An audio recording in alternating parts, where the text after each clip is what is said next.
गेली 9 वर्ष मी इंग्लिश आणि मराठीमध्ये ब्लॉग, प्रवास वर्णन, कथा, लेख असं बरंच काही लिहित आहे. 2017 साली माझं Amazon किंडलवर ऑफ बीट्स हे पुस्तक प्रकाशित झालं. एखादा विचार, भावना, अनुभव मनात अलगद शिरतो आणि एखाद्या हट्टी मुलासारखा त्याला कागदावर उतरवल्याशिवाय जायचं नाही असं अडूनच बसतो. असाच एक विचार गेल्या वर्षी MBMच्या गणेशोत्सवात माझ्या मनात आला. त्याला आज मी व्यक्त करणार आहे. Kritika arrived home past midnight. A surprise gift and a greeting card were waiting for her on the table. The card read, "Some kids are born lucky. They get the best mom in the world. And I'm the luckiest as you are mine. To the best mom in the world, happy Mother's Day. Love you so much, Parnika." She was filled with joy, with a tinge of guilt. She had been working for 15 hours every day for the past 2 weeks, without a single day off. She had hardly spent any time with Parnika. She went to Parnika's room, but she was fast asleep. Kritika kissed her on her forehead and excitedly went to the mirror room. "Mirror, mirror on the wall, am I not the happiest person of them all?"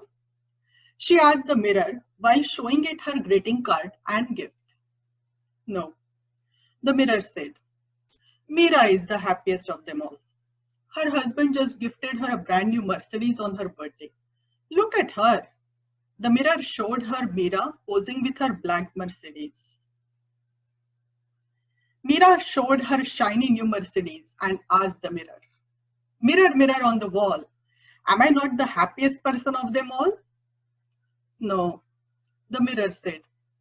"Your brother Mihir is. He just won the Businessman of the Year award. Look at him." The mirror showed her Mihir posing with his award, his wife and his two beautiful children standing next to him. Mihir showed his award and asked the mirror, "Mirror, mirror on the wall, am I not the happiest person of them all?" "No," the mirror said. "Suraj is. He just completed his African safari and got a dedicated show on National Geographic." The mirror showed him the trailer of Suraj's Nat Geo show starting next month. Suraj showed his new show's trailer and asked the mirror, "Mirror, mirror on the wall, am I not the happiest person of them all?"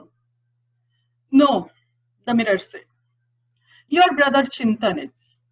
He just got engaged. Look at him." The mirror showed him Chintan's engagement photographs, with his parents standing next to him, their eyes filled with pride. Next morning, Chintan arrived at office and found out that he had lost his job. He couldn't bear the thought of telling the news to his parents. How could he lose his job? He was the gold medalist from the best university, best employee for 3 years in a row, the only one to get promoted even during recession. What will his fiancée think of him? What will her parents say? Suraj emptied his fifth peg and looked at his mobile phone screen. His girlfriend just got married. She didn't give much explanation except for, "He is well settled, owns a house, and can afford a honeymoon in Europe." Suraj watched his Nat Geo trailer one more time and ordered his sixth peg. Mihir looked at the sleeping pillow in his hand, kept right next to his Businessman of the Year award. Will just one be enough, or shall I take two? He thought. He hadn't been able to sleep for over a month. Just as he lifted a glass of water to gulp the pill, a terrible pain shot from his left arm to the chest, and he fell to the floor. "Did you receive your gift?" Meera's husband asked her on the phone. "Yes, thank you," Meera said excitedly, looking at her brand new shiny Mercedes car. "Aren't you coming?" she asked hopefully. "No, the sudden policy changes have opened some new opportunities that didn't exist before. I won't be able to come for another 6 months," he said. Losing hope in her voice, she asked hesitatingly, "Did you think about what I said?" "Meera, We have discussed it 100 times. I can't just wrap up everything and come there. And we had decided that we can't let our kids grow up in the Western culture. We want them to have Indian values. It is only a matter of few more years. Once kids go to college, you are free to either join me or start your own business there. Half an hour later, Mira got down from her brand new Mercedes in front of her psychiatrist. Kritika woke up with a hangover of the guilt from previous night. Today, she promised herself once again and switched her laptop on. She was halfway through when Parnika shouted, "Mama, I have to go early today. We have tennis practice." She got up quickly and started preparing the breakfast.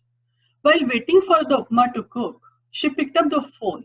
She hadn't checked her WhatsApp messages in last 2 days. There were 178 new messages on the parents group. Oh my God, did I miss something?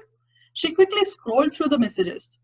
There was a message from Parnika's class teacher about the educational trip to NASA and rupees 2 lakh to be deposited by the end of the month, followed by messages with shopping list, brand recommendations by various parents in the group.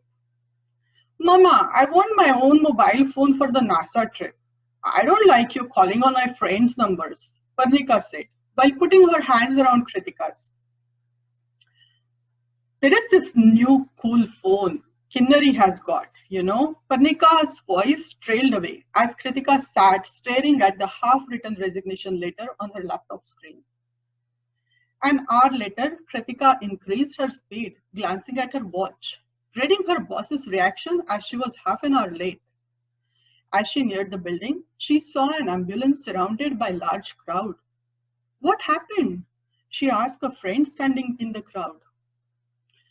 "Chintan was let go. He committed suicide.